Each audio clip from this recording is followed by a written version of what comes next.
वालेकुम दोस्तों, क्या हाल चाल है आपका। उम्मीद है सब खैर व आफियत से होंगे। आज का हमारा विलाग हमारे टॉपिक से थंबनेल से आपको पता लग गया होगा। नेपियर ग्रास आउट क्लास किस्म का चारा है, सदाबहार चारा है। एक साल में 4 से 5 कटाइयाँ देता है और आपकी बहुत सारे इसके फ़वाइद हैं। मैं आपको पहले इसका दिखा दूँ, गन्ना किस तरह का है, इसकी टोरी किस तरह की है, या जिसको कहते हैं इसका टांडा किस तरह का है।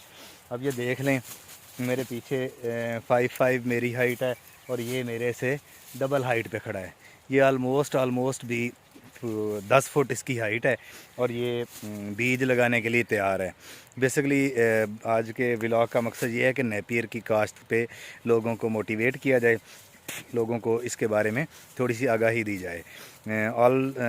वैसे तो अब काफ़ी लोगों को आगाही हो गई है, लेकिन कुछ ड्यूटी हमारी भी है, कुछ चीज़ें हम भी जो है ना आप लोगों के साथ शेयर करते हैं, डिस्कस करते हैं।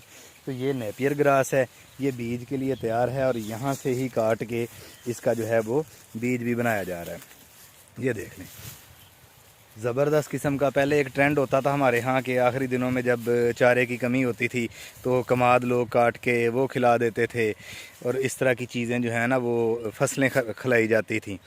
तो लेकिन अब अल्हम्दुलिल्लाह तरक्की हो गई है, साइंस ने तरक्की कर ली है और इस तरह की चीज़ें जो है ना वो अब हमारे पास आ चुकी हैं कि ये बेसिकली है तैयार। ये ऑलमोस्ट भी जो है ना भाई ये 60 डे प्लस का है। इसकी मैं थोड़ा सा आपको कटाइयों के बारे में बता दूं कि जो आपकी पहली कटाई होती है ना वो इसकी होती है 60 दिन के बाद। उसके बाद फिर इसकी हर कटाई जो है वो 45 दिन के बाद होती है, 45 से 50 दिन के बाद। लेकिन जो आपने बीज बनाना होता है, जिस तरह के ये बीज बना खड़ा है, तो ये आपको तकरीबन 70 दिन के बाद आप बीज के लिए शिफ्ट कर सकते हैं। बाकी मैं आपको इसका फ्रेश पौधा भी दिखा देता हूँ। अब ये वाला जो इसका पौधा है, ये वाला पौधा, ये भी तकरीबन 6 फुट का पौधा है और इसकी जो है ये तकरीबन आप कह लें कि 25 से 30 दिन का है। तो जब ये 45 दिन पे जाएगा तो इसका नीचे से अच्छी खासा जो है वो गन्ना भी बन जाएगा और इसमें एक स्वीट मिठास भी आ जाएगी। ज़बरदस्त चारा है और इसका लगाना आसान है। दूसरी जो सबसे बड़ी चीज़ है ना इसमें, वो ये है कि ये 5 साला चारा है। आप एक दफ़ा काश्त कर दोगे तो ये 5 साल तक चलेगा। हालांकि आपको पता है कि जो रूटीन के जैसे अब जवार के या मकई के लगाने के दिन आ गए हैं, वो लगाते हैं, वो एक टाइम होती है। तो हर दफ़ा लगाने के ऊपर खाद का, बीज का और हल का खर्चा, बिजाई का, वो सारे जो खर्चे लोग जानते हैं वो आते हैं, हर दफ़ा आते हैं। तो इस वजह से उस चारे की कॉस्ट बढ़ जाती है। इसका ये मज़ा है कि एक दफ़ा लगाएं तो ये 5 साल तक ये चारा सरवाइव करेगा आपके पास और चारे की कमी भी नहीं होगी और ये चारा सस्ता बहुत पड़ता है। एक सस्ता पड़ता है, दूसरा इसमें एक चीज़ जो बड़ी खूबी है कि ये सिर्फ साल में जब आप कोहरा पड़ता है ना, जिसको कक्कर कहते हैं, शदीद सर्दी के दिन, उनमें इसकी ग्रोथ रुक जाती है, थोड़ी ग्रोथ होती है ग्रेजुअली, जैसे अब गर्मियों में हो रही है, इससे ग्रोथ कम होती है।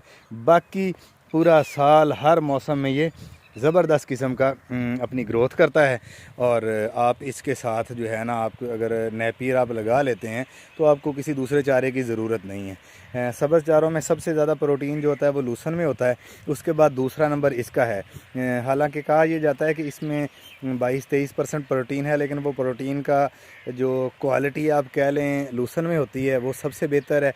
उसके बाद दूसरा नंबर नेपियर का है।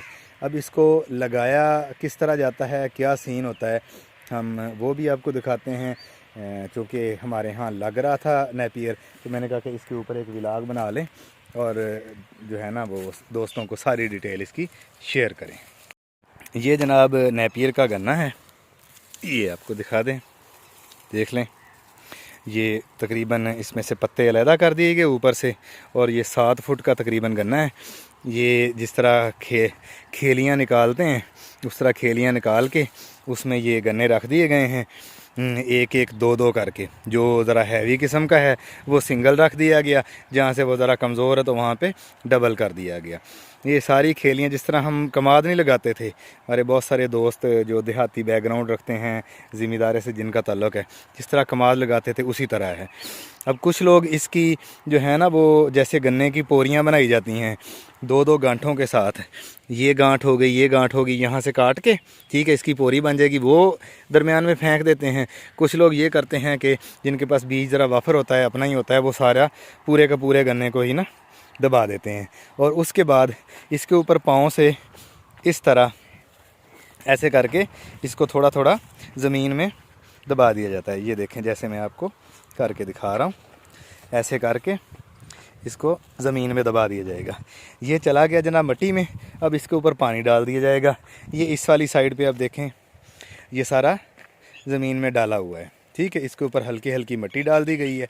अब बाद में ज़रा ठीक तरीके से डाल के फिर जनाब इसको लगा दिया जाएगा पानी, और पानी लगा के ये जनाब फिर बस यही होगा कि इसको पानी लगाते जाएं और काटते जाएं। आम जगह पे खाद डालने की ज़रूरत होती है, लेकिन जहाँ पे फार्म का ही गोबर वाला पानी आपके खालों में होता है, वो जब ट्यूबवेल चलाते हैं या नहर का पानी आता है तो वो भी जनाब उसमें शामिल होके आ जाता है। तो यहाँ पे तो खाद डालने की भी कोई ज़रूरत नहीं है। तो ये था आपके साथ नेपियर का एक तारफ़। आजकल मौसम है, मैं अपने हर दोस्त से कहूँगा कि किसी कहीं से ख़रीदना पड़ता है या आजकल बहुत सारे लोगों ने लगाया हुआ है, उनसे ले के चाहे 5 मरले लगा लें, अपना बीज तैयार कर लें और ये चारा ज़रूर लगाएं। जो भी बंदा डेयरी फार्मिंग से वाबस्ता है, चाहे वो कमर्शियल बुनियादों पर है, चाहे उसने घर में जानवर रखे हुए हैं, वो नेपियर का कुछ ना कुछ 1 एकड़ 4 कनाल 5 कनाल ज़रूर लगाए, ताकि ख़ास तौर पे ये वाले जो दिन होते हैं जिन दिनों में सब्ज़ चारा अवेलेबल नहीं होता, तो वो बाज़ार से भी महंगा मिलता है। जिसके पास होता है वो जनाब 300 वाली चीज़ 500 की कहता है।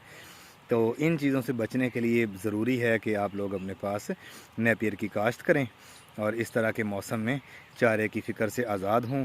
दूसरा, प्रोटीन अच्छी है, आपका जानवर हेल्दी होगा, आपका जानवर खाएगा मज़े से, ठीक है, और किसी किस्म की आपको परेशानी नहीं होगी।